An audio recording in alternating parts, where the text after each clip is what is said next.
Iván es analista internacional en realidad y ahora está ocupando un lugar importante en el Ministerio de Cultura como secretario de coordinación hacia adentro y hacia afuera del Ministerio de Cultura, ¿no? Sí, integración federal y cooperación internacional. Ahí está. Sí. Iván además es, desde antes de que llegara Macri a la presidencia, uno de los intelectuales con los que fueron pensando este proyecto de alguna manera, y supongo que sigue funcionando ese no sé, ping-pong de preguntas y respuestas entre ustedes. ¿Se siguen pensando como cosa política? Siempre, sí.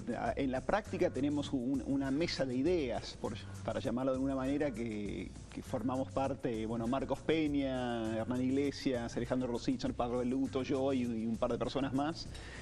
Y la verdad que todo proyecto político se está pensando siempre. Nosotros, la verdad, creemos que Hoy Cambiemos representa lo que es una sociedad nueva que emerge en la Argentina. Que han habido cambios demográficos y por ende cambios políticos muy importantes en los últimos años. Pensá, Tato, si vos naciste en el año 83, hoy tenés 34 años y viviste siempre en democracia. Claro. Y bueno, hoy la mayoría de los argentinos debe haber nacido y vivido en democracia. Mira, la elección del año pasado, alrededor del 50% de la población que votó tenía 40 años o menos. Claro. Si naciste en el 74, tenés 43, 44 años, nunca conviviste con Perón. O sea que las identidades políticas se han vuelto mucho más fluidas y abiertas en la Argentina de hoy. Ahora, hay algunos intelectuales por ahí que tienen una tradición más ligada a todo esto que vos ves como parte del pasado, que dicen que siempre le cuestionaron a este gobierno no tener una ideología clara. ¿Es necesario tener una ideología clara? ¿La tienen o no la tienen? Mira, nosotros lo que tenemos son, creo, referentes intelectuales. Te digo la verdad, desde nuestra concepción de los cambios políticos, por ejemplo, una persona que miramos bastante es un brasilero, Roberto Mangabeira Unger, que fue asesor estratégico de Lula en su momento y después Dilma, que dice que los grandes cambios que se dan hoy en el mundo se dan no a través del reformismo, que parece ser poca cosa, ni a través de la revolución, que parece destruir todo, sino a través de la reforma revolucionaria.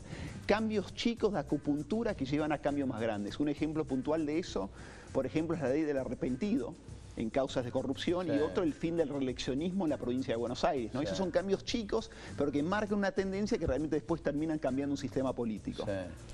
Otro ejemplo dentro de la economía te diría es Amartya Sen, que fue premio Nobel de Economía, un economista indio que enseña en Oxford y en Harvard, que piensa que la lucha contra la pobreza tiene que ver con darle mayor libertad a las personas. En el fondo, las personas más pobres son personas menos libres porque tienen menos posibilidades de determinar sus proyectos de vida. Y eso implica no solamente un piso mínimo de ingresos, sino también educación, salud, apertura al mundo, todo lo que te permite concebir proyectos de vida ambiciosos. Escúchame, ¿cómo les ha pegado a ustedes, que son los que piensan más el proyecto, la irrupción de Donald Trump, tan sorprendente y tan choqueante? Ahí hay dos cosas, ¿no? Por un lado, lo que implica a nivel de análisis político. Trump representa en Estados Unidos lo que está pasando en otras partes del mundo, que es la crisis de la representación política en muchas democracias contemporáneas. Hecho, también son hijos de esa crisis. Bueno, nosotros somos el gran emergente de la crisis 2003 en el fondo, ¿viste? Cuando se desarmó la representación política en la Argentina. Y Trump es lo mismo en Estados Unidos. Ni los republicanos tuvieron un candidato realmente propio, porque Trump no lo era. Y los demócratas no supieron representar a un descontento que existía en la sociedad. Eso por un lado. Por el otro lado, a nivel más de la Argentina, estamos muy atentos a ver qué cambios se pueden dar en el escenario internacional ahora. Cabe notar igual que Trump parece estar dando marcha atrás de algunas de sus primeras declaraciones. Por ejemplo, mudar la embajada de Estados Unidos a Jerusalén, ha dado marcha atrás. Dio marcha atrás en la idea de que no había solamente una China, ¿no? Ahora realmente apoya la idea de una China. O sea que algunas de las cosas que él dijo en las primeras semanas... Pero va por el muro, está echando inmigrantes a lo loco. Bueno, ahora, el gobierno de Macri ahora de pronto puso el foco en los inmigrantes. ¿Es casualidad o es parte de una misma mirada? Es que no es que pusimos el foco en los inmigrantes, pusimos el foco en la seguridad. ¿Sabés, Tato? El año pasado se radicaron en la Argentina 220.000 extranjeros. O sea que somos y seguimos siendo, y para nosotros es un orgullo, el país más abierto de América Latina. que acepta siempre la inmigración porque es parte de nuestra historia. Ahora hay una diferencia entre eso y no controlar la frontera para que puedan entrar delincuentes y narcotraficantes. Y en el fondo lo que estamos haciendo es profundizando la cooperación y el intercambio de información con nuestros países vecinos, pidiéndoles a ellos la misma información que nosotros también damos de nuestro lado. O sea, tanto ustedes como Trump son emergentes de una crisis, pero no son parecidos. No, para nada, ni desde lo económico, ni desde lo político, ni de nuestra visión de lo que es la política internacional.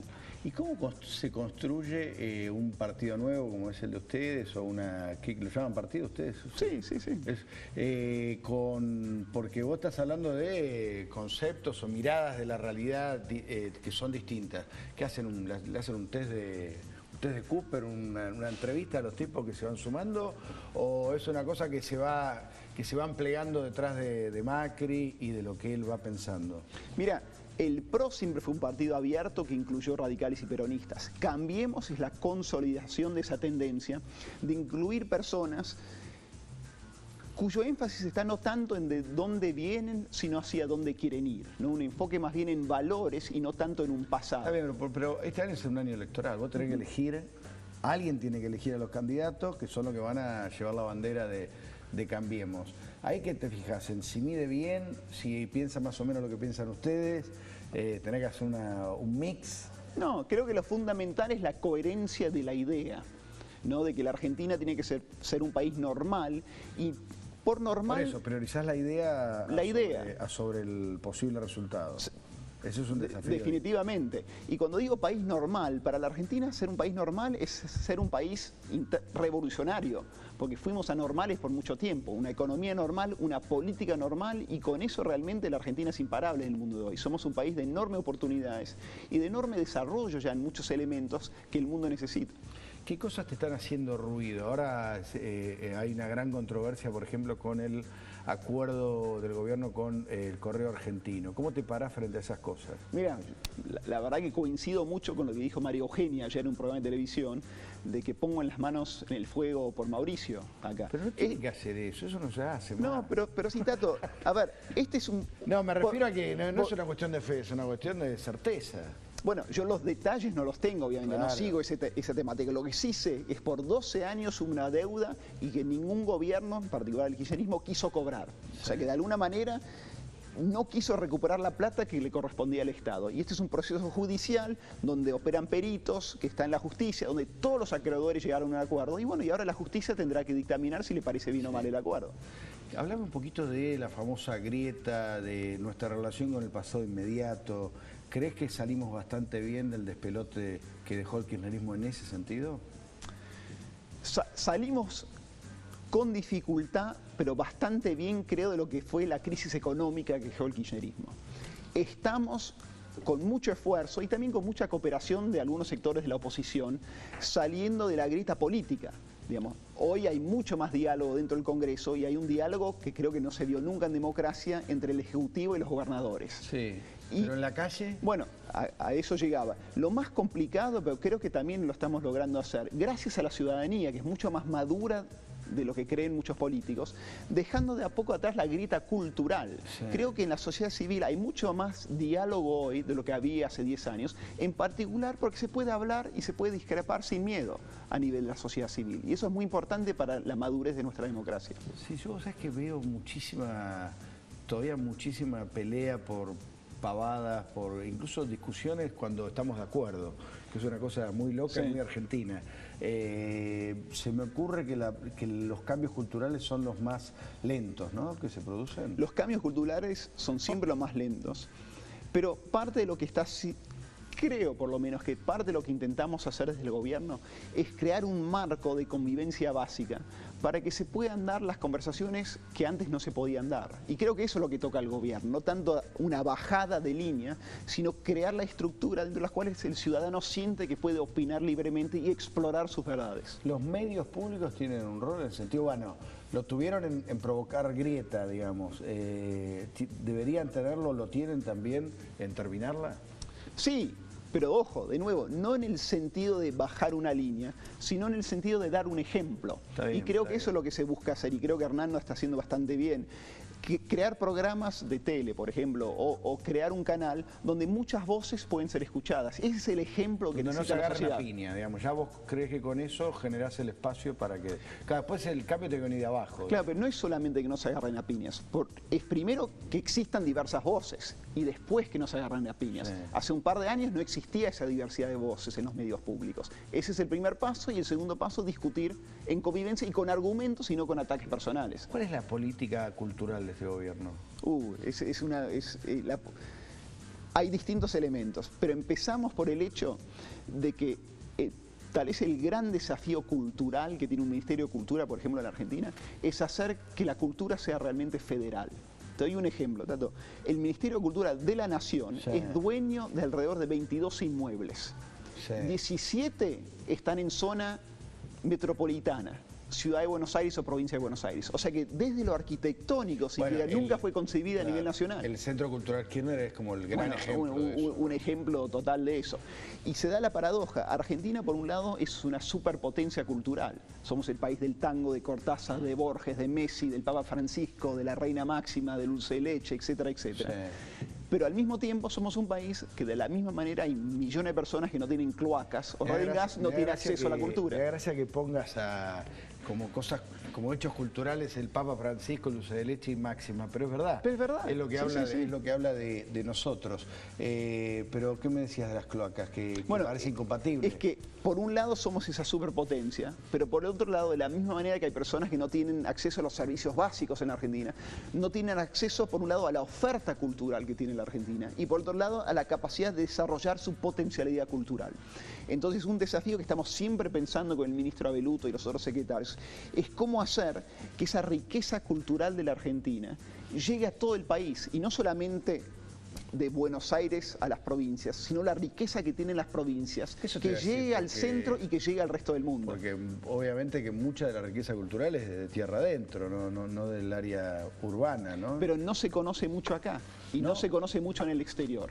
¿Y eso se está trabajando? Se está trabajando siempre en promocionar la cultura argentina entendida a nivel nacional, o sea, lo que existe en todas las provincias hacia afuera. Las listas negras, eso se acabó, sí. Las listas negras. Y había, ¿te acordás? Con el kirchnerismo había listas negras. No, pero la verdad que no había escuchado esa palabra en 2 años más o menos. En 2 años. Sí. Ahora, por ejemplo, están haciendo una fuerte presentación en España.